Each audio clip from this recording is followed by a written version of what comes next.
Saudara-saudari yang dikasihi Tuhan Yesus, selamat bertemu kembali dalam program Arus Hayat Voice. Tema kali ini adalah 2 perhentian. Potongan firman saya ambil di dalam kitab Matius pasal 11 ayat 28 dan 29. Demikian, marilah kepadaku semua yang letih lesu dan berbeban berat, aku akan memberi kelegaan kepadamu. Pikulah kuk yang kupasang dan belajarlah kepadaku, karena aku lemah lembut dan rendah hati, dan jiwamu akan mendapat ketenangan. Saudara-saudari yang kekasih, sebelum Tuhan mengucapkan kedua ayat di atas, Tuhan telah mengalami satu peristiwa yang besar, yaitu meskipun Tuhan telah memberitakan Injil dari kota ke kota, melakukan banyak mujizat, menyembuhkan banyak orang sakit, namun mereka di kota-kota itu tidak mau bertobat. Namun ayat 25 mengatakan bahwa meskipun ia ditolak oleh orang-orang itu, dia malah dapat berkata kepada Allah, "Aku bersyukur kepadamu, Bapa." Pada saat yang paling menyulitkan, paling bisa membuat orang putus asa, Tuhan tetap menjunjung tinggi kehendak Allah. Hatinya tetap tenang, damai, tidak terpengaruh oleh situasi. Dia tetap mendapatkan perhentian. Di ayat 27, Tuhan Yesus membuka rahasia kedamaiannya kepada kita. Sampai ayat 28 dan 29, Tuhan memperlihatkan ada 2 macam perhentian dan apa yang harus kita lakukan agar kita tetap memiliki perhentian tersebut.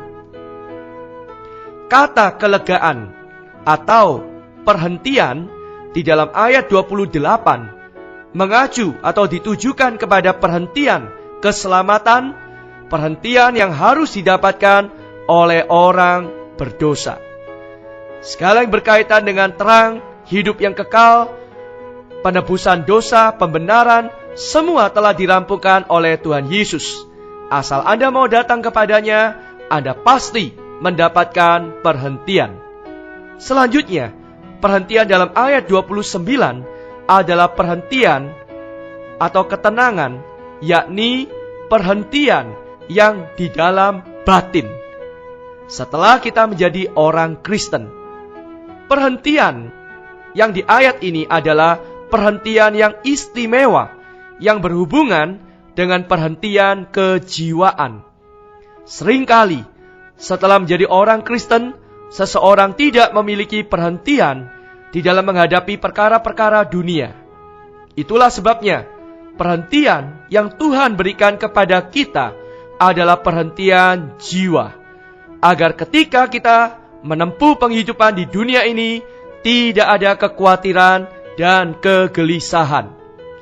Tuhan memberitahu kita alasan dia mendapatkan perhentian di dalam jiwanya sendiri adalah karena aku lemah lembut dan rendah hati.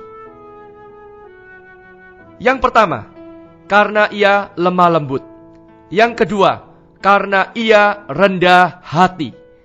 Lemah lembut berarti halus, ramah, tidak keras, mudah ditanggulangi, tidak melawan. Tuhan juga rendah hati, bahkan sangat merendah.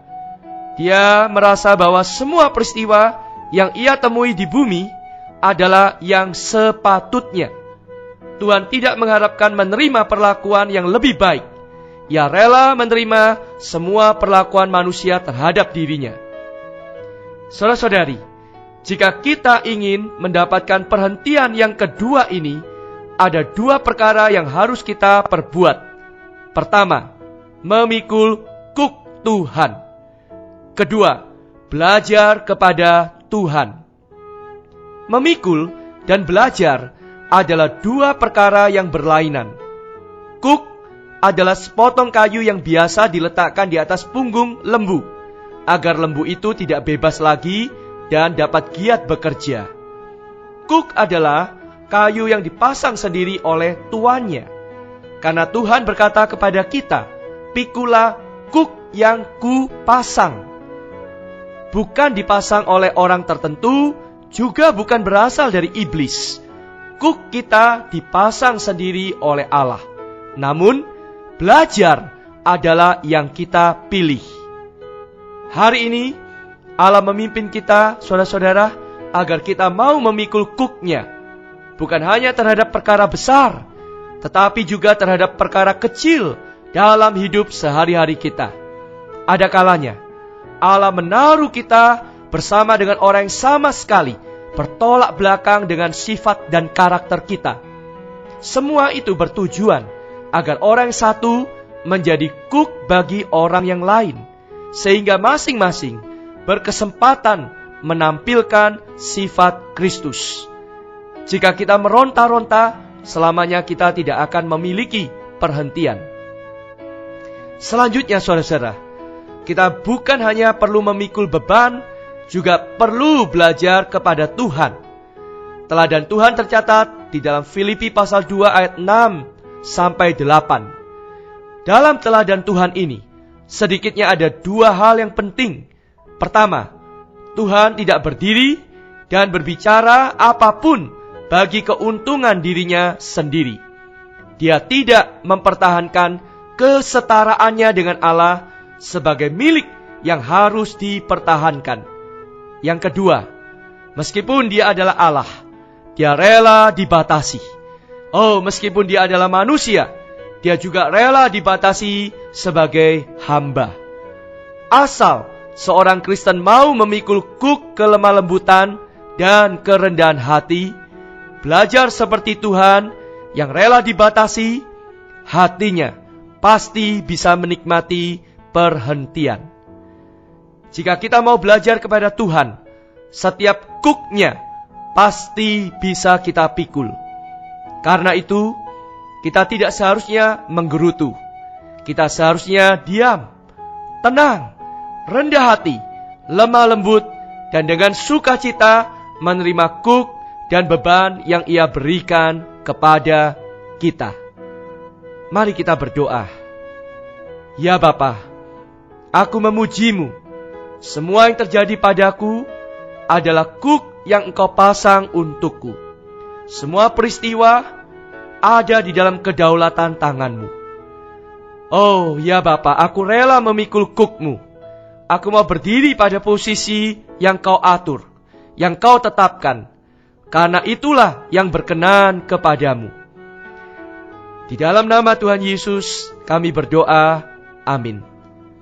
Saudari, demikianlah firman Tuhan yang telah disampaikan. Sampai bertemu di kesempatan berikutnya. Kasih karunia-Nya menyertai kita semua. Amin. Demikianlah program Renungan Arus Hayat Voice Note pada hari ini. Dan jika Anda tertarik untuk memiliki voice note tersebut beserta seri-seri sebelumnya, Anda dapat mendownload di website kami di www.pemulihan.or.id atau dapat menghubungi kami via BlackBerry dengan nomor PIN 282554 7F. Tuhan Yesus memberkati kita semua.